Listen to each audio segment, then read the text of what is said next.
and thanks for joining me here at the Cannes Film Festival. And the heavyweight auteurs have arrived.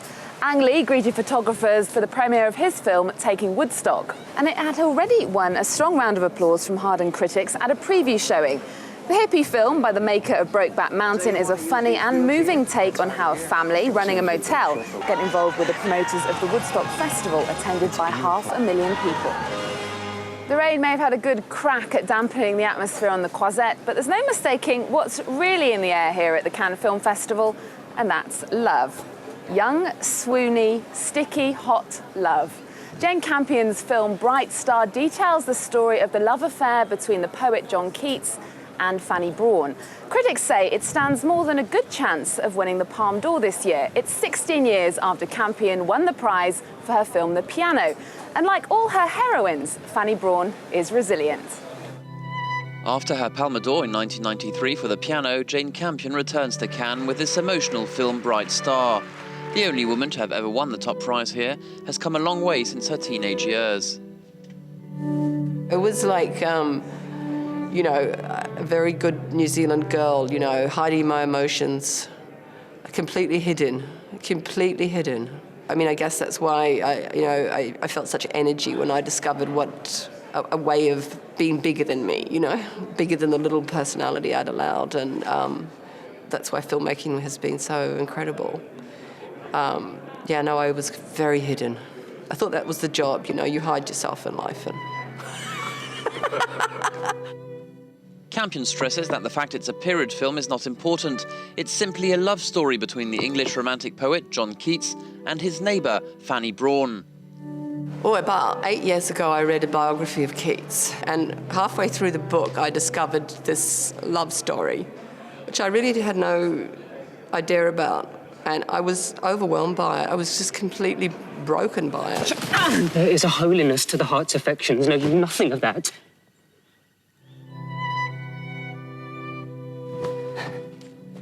It was like I was exploded out of my life, you know, it was an amazing experience. If you kind of have some level of sensitivity, suffering seems to be part of the game, you know? You have to kind of put up with it. I think it's unavoidable, at least it's unavoidable for me. I didn't think for a moment at that point that there could be a film made of it, because everyone's allergic to poetry and, you know, terrified of it. His poetry for me just seemed to be the key to everything.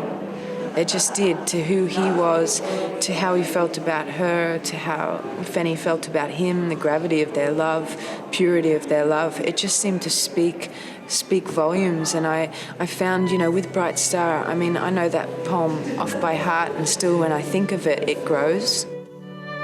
I almost wish we were butterflies and lived but 3 summer days. 3 such days with you I could fill with more delight than 50 common years could ever contain.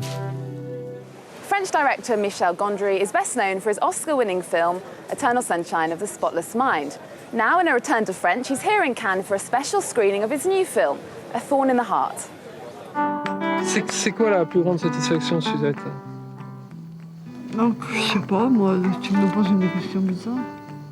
With his latest film, Michel Gondry might disappoint some of his fans. It's not head-spinning like his previous works, The Science of Sleep and Eternal Sunshine of the Spotless Mind. This time, he shot a documentary on his aunt Suzette, a retired teacher. C'est magnifique. C'est quand tu vois que tu en as un pas trop dégourdi, qui s'éveille, qui arrive à reprendre pied, à avancer, ça fait plaisir.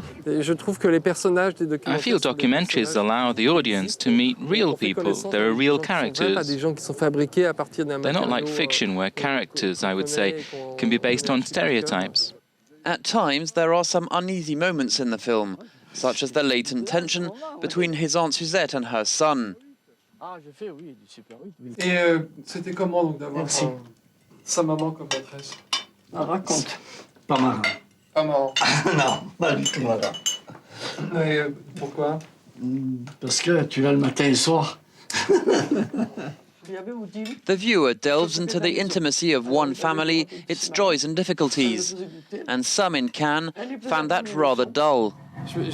Someone wrote an article, an American who's here. I'd like to give him a real kick in the balls.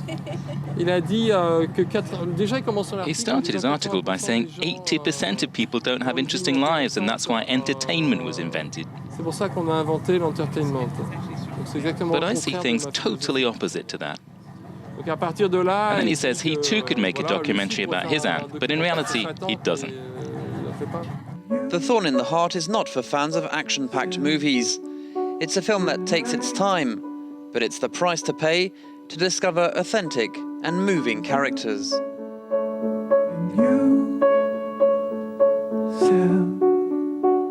Well, you can hear the helicopters, and there's no mistaking that the serious star power is stepping up here at the Cannes Film Festival. Mariah Carey and Lenny Kravitz flew in for the screening of their film, Precious. Lee Daniels' movie is electrifying audiences here. It's about a young Harlem teenager growing up with abuse. And the golden boy, Quentin Tarantino, has shown his face. The Hollywood legend is here to premiere his Inglourious Basterds, hoping to clinch the Palme for a second time. We're well into the Cannes Film Festival now, and the glamorous nightlife goes on. Our cameras have been to some of the hottest parties in town to give you a glimpse of Cannes by night. Welcome to the first Gothic chic party on the Croisette. Tonight, this beach is receiving the crew of Millennium, the first film of a trilogy based on Stieg Larsson's novels. References to the tortured atmosphere in the film are all over. Even the guests pitch in. Yet the director is adamant the spirit isn't exactly there, but that's a good thing. Well, if it was very Millennium, then it would have to be a nasty party. But I don't think you would want to go to a party that was exactly like Millennium, you know, with really nasty rapist lawyers around. I don't think you would want to do that. The gorgeous Lisbeth Salander, alias Noomi Rapace, is there. The punk heroine of the film looks $1 million in a very Cannoise, uber-Gothic designer dress. The piercings, though, didn't make it. You know, it's a circus, and everything is pretty weird, you know, and, and pretty crazy, but it's a lot of energy collected in one place, and it's always interesting to be in that kind of situations. Croisette Gothics do drink bubbles, and they are being served in large quantities by freaky-looking yet pleasant barmen. Time to dance the night away to the music of a strange-sounding Gothic Oriental singer.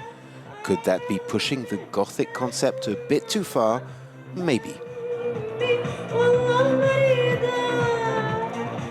Remember, we have special coverage from the Cannes Film Festival on our website, that's at france24.com. Join me again here tomorrow for more glitz and glamour from the French Riviera.